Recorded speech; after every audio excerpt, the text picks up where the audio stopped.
Same thing. If you guys have any questions or anything like that, let me know. Let me know.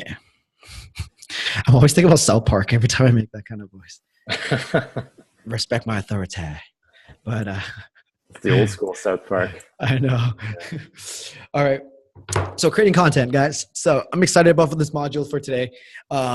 Just because like it's been like, I always try to learn more and more all the time about like creating content and learning from my photographer friends and the little tricks and hacks, and try to keep it all on my phone. That's a really key component here for me. It's like, if I don't have to leave my phone and kind of create the content beyond that, then I'm down for that, right? So we're going to dive into the psychology of colors. So color psychology here, colors represents a type of emotion, and these kinds of foundations, these basic components really build a lot of our media today. Really, Coca-Cola uses red, represents romance, excitement. These all ties into marketing. If you look very closely in different anything that's being advertised to you, there's always components of like brighter colors, captivating, something that really catches the eyes. And this is no different from Instagram as well too, because like there's only 5 seconds that these people are looking at your content, and really it's instincts at this point, right? People are running on instincts. So again, some examples of the colors here, you guys can look it up. I have some links for this as well too. I'm going to post this. But colors represent an emotion, right? White represents cleanliness, pure. Red is love, warmth. Orange is happy, excited. Green is natural and calm. When I was coming up for my Path Hunters logo for my podcast, I went with yellow and black because it was they're contrasting each other. They both represent, yellow represented, if I remember off the top of my head, it's like, joy, cheerfulness, very appealing. It's not very aggressive. And that's what I was going after anyways, for that, for coming up with my logo on my podcast. These 2 links, I recommend you guys to check it out. I'm going to post this as well too when you guys have the time to learn more about the psychology and colors, because it's really important. This all ties into play with every single post that I post whenever I can. Controlling the color, having something that really pops out, and keep all these colors in mind with your content is king. So these are some examples that I have here.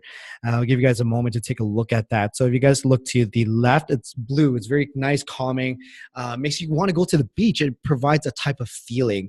And again, like for me, like looking off the bat, like right off the bat, if you guys don't even know who this is or whatever it is, right away, you would probably want to follow because it looks so good. The way it's curated, the colors. For me, I followed right away. There was the questions asked. The right side is more, this is a photographer from Toronto, and it's a little darker, but still kind of mysterious. Really provides a more sense, good, like a feeling like, whoa, you want to learn more. It really captivates on that. And really great photographers focus on this on their Instagram, so that way it reflects that more and more. So I have some more examples over here as well too.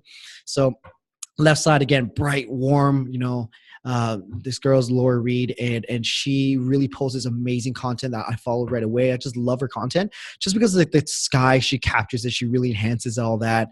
And the right side is my friend Andrew as well too. So again, his bright colors, a lot of things going on. And again, if you look quickly off the bat, and if this is 5 seconds, definitely would catch your eye. It would probably stop you. These are colors. These things really stop you, right? That's what media and like advertisements really focus on, in some ways of how to stop you dead in your tracks and be like, okay, what is this? Looks so good kind of deal, right? So content is key. Having great content is important. Knowing all these tricks and everything like that, learning everything else is super important. But also knowing that your content and building a great compelling content is super important as well too. So as you guys all know, that photos that are appealing, like food, technology, something that really catches your eyes. People are in the fitness industry, so many different things that really makes it appealing and makes people want to follow you. Again, it depends on the type of person. This is all relatives. All depends on the person that's following you. But trying to make your content really compelling and appealing and being consistent with that kind of concept is key. We're going to talk a little bit about basic photography. In my opinion, you could do a lot of like a lot of these stuff on your phone already. Most phones have a powerful camera in today's world. And if you really want to go the extra mile, buy a camera, but you guys wouldn't have to buy one if you guys don't want to, because like I said, all of it is all on your phone already. So ensuring that, the subject, so this is really the basic stuff that I look for personally myself whenever I take a photo. All right. So ensuring subject is always in the middle, and I'm gonna elaborate on that more later on in slides. Ensuring that it's right clearly in the middle. High quality photos as possibly as you can. Try not to capture like blurry photos, really quick movement ones. Those are really really hard to make it hard to stand out. Let's take a look here. So also, like, if you can as well too, I always try to think about the background. For me, I'm like, for these photos, I'm so much of a perfectionist personally myself.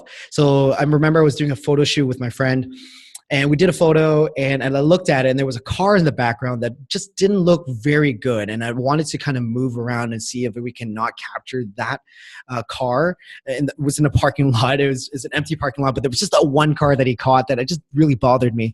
And I just really wanted to see if I can just capture something else in like in a more open space.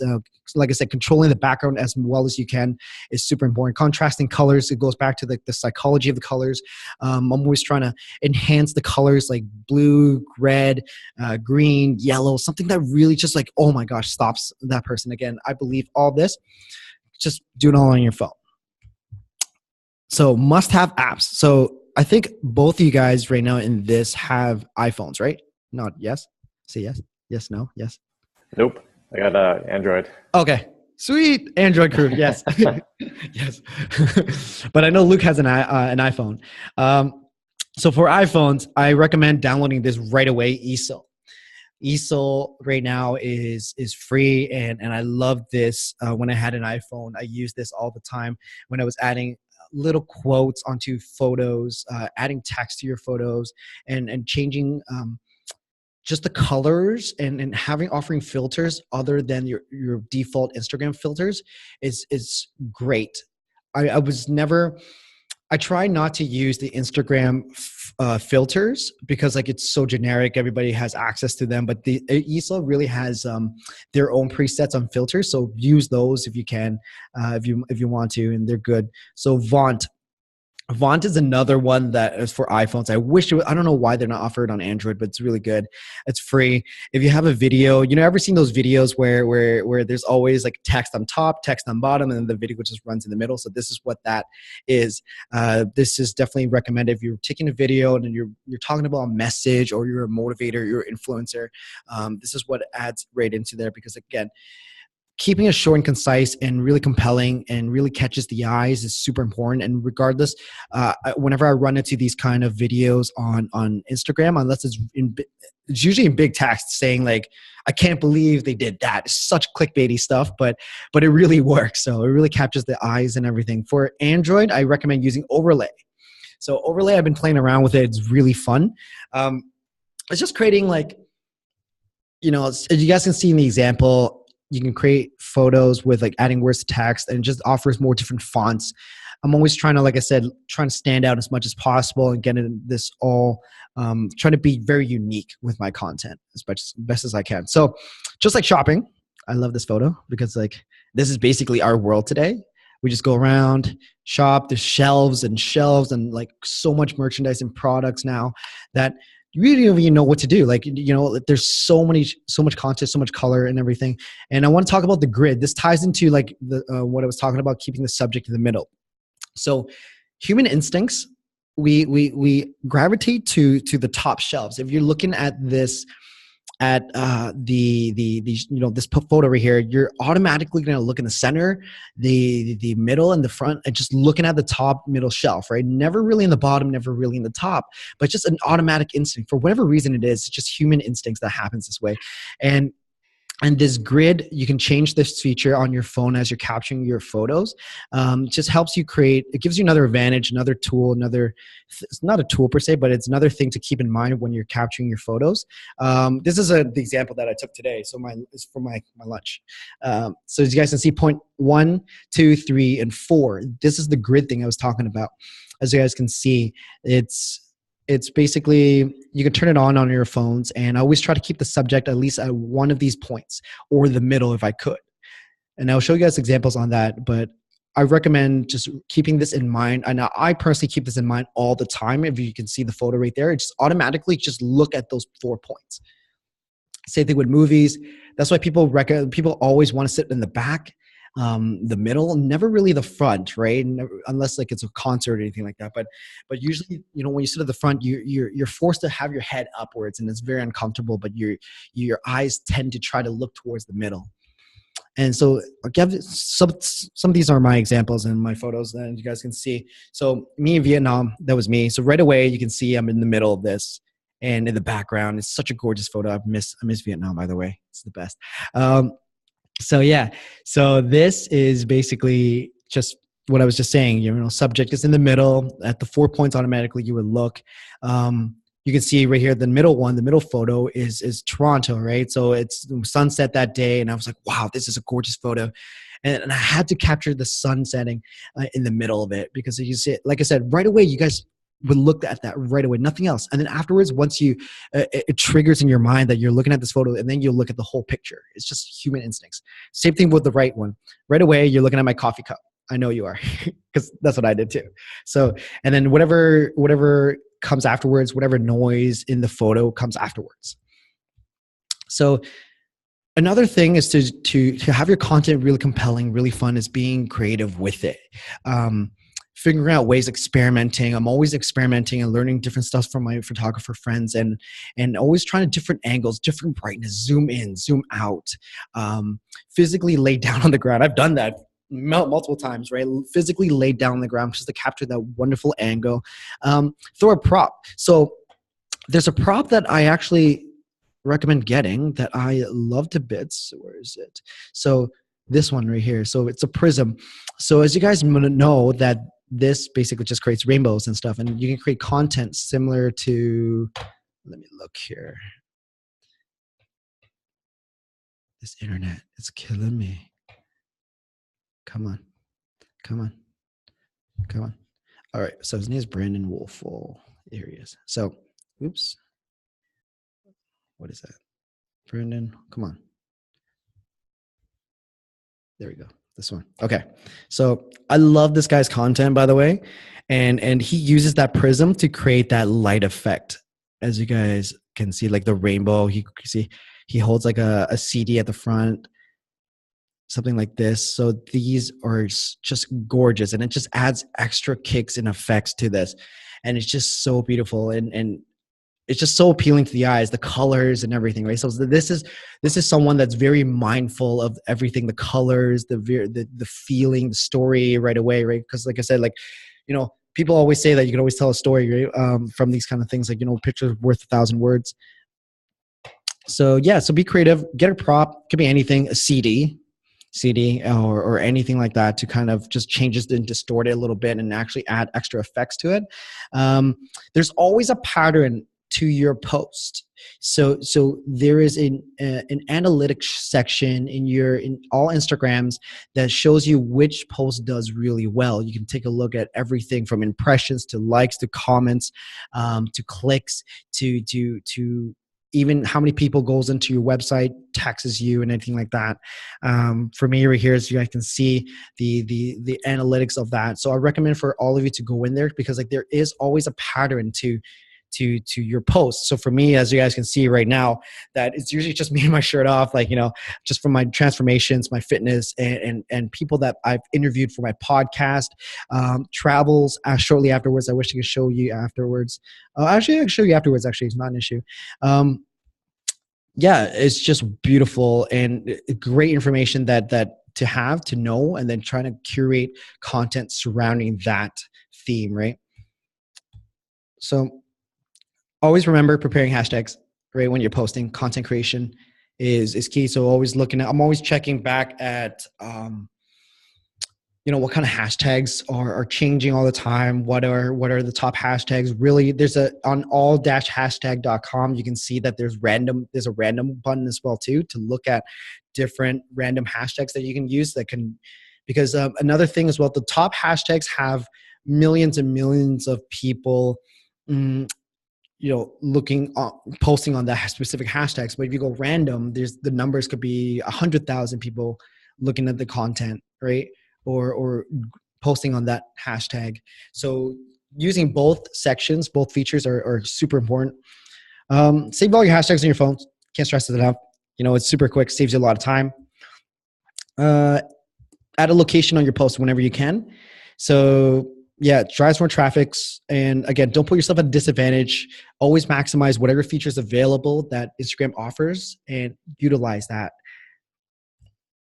And okay, so I've said this before, but I'm going to say it again. So once you post, do not go back and edit the photo. That is super important because that takes away. I did that as an experiment to see. I went back 3 times to go edit, and it gained.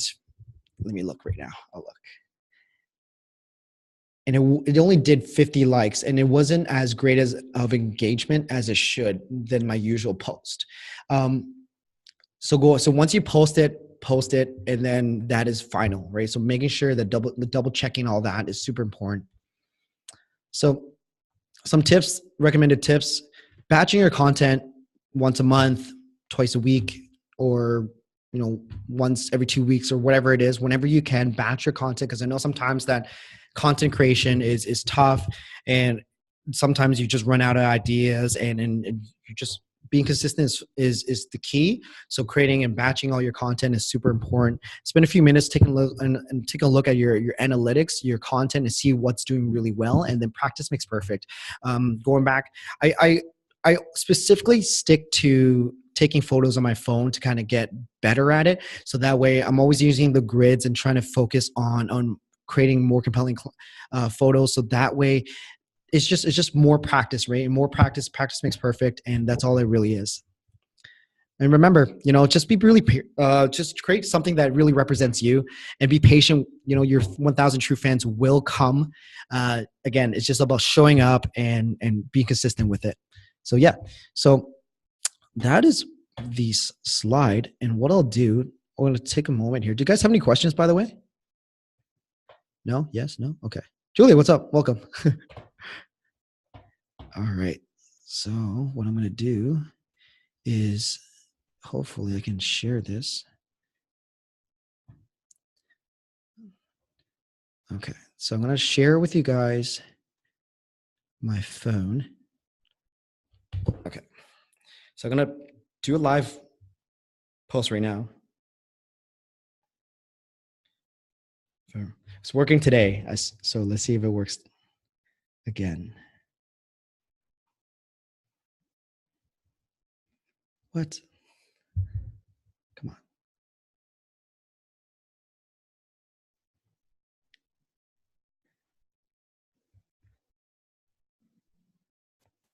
Come on. What's up?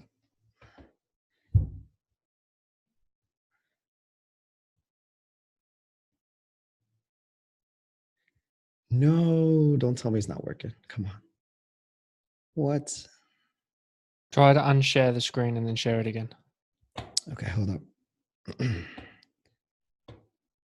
Because I still see the original slides as if it's starting to zoom down. So I think you might have just accidentally shared just the slide screen. Really? Okay, hold on. Yeah. Stop share. Stop share. Okay. There. Is that working now? Come on. No way. It was just working today. Come on. Come on. Okay.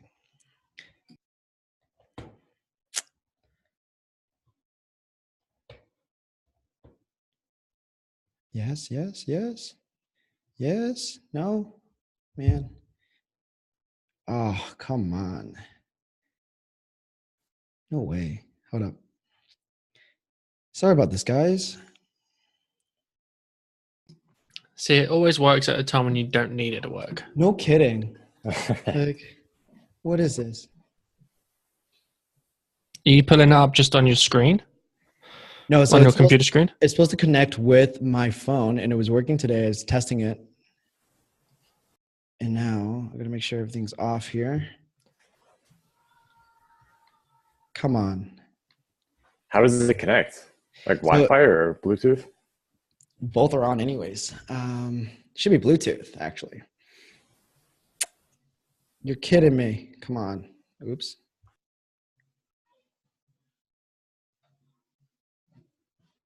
Turn off Do Not Disturb. Come on. Okay. Maybe this will work now. Come on. What is this? Okay. Guys, I am so sorry about this. What just happened here? I really wanted to show you guys how I changed the filters and just edit my photos on Instagram. Come on.